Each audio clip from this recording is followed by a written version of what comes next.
Corporate welfare is a major economic issue in America, yet we rarely hear it discussed in political conversations. Not many people know what corporate welfare is and how it affects them on a daily basis. I will be explaining corporate welfare and how it affects corporations, small businesses, and everyday tax-paying citizens.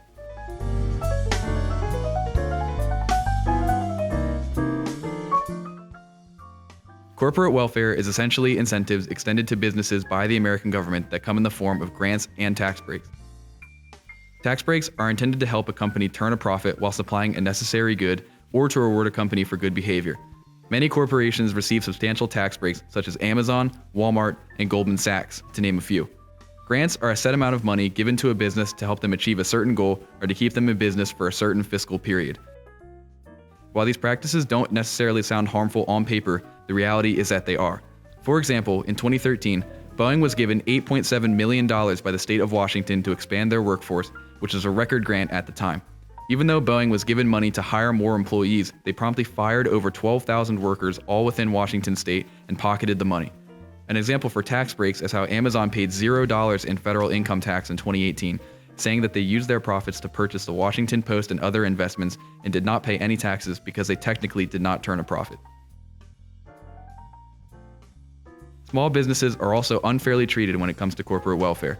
More than 2/3 of all corporate welfare goes to just 600 businesses. To put that in perspective, there are more than 32 million registered businesses in the United States as of April 2019. The majority of small businesses' corporate welfare comes in the form of short-term loans. These loans are not meant to sustain businesses past the first month or so.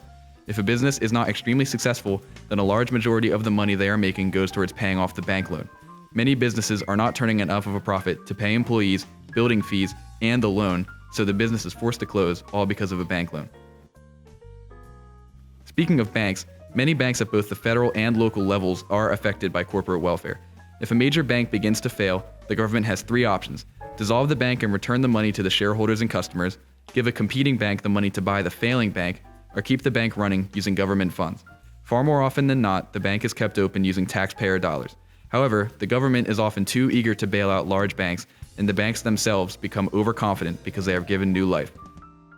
This exact scenario I mentioned is exactly why the 2008 financial crisis happened. Banks were given a ton of new money by the government, which led to them giving out loans that people couldn't repay, which then led to banks failing because they had no money. Corporate welfare has also had an unfair effect on everyday tax-paying Americans like us. According to former presidential economic advisor Robert Reich, American taxpayers could have saved over $39 million in taxes over the last 10 years if corporate welfare grants were repealed, and much more if corporate welfare as a whole were repealed. When surveyed, many Americans believe that corporate welfare is being used incorrectly.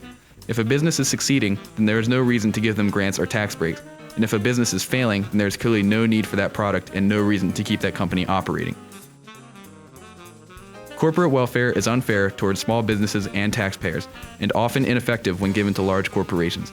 The main reason corporate welfare hasn't been changed or repealed is because many people do not even know what it is, let alone why is it unfair.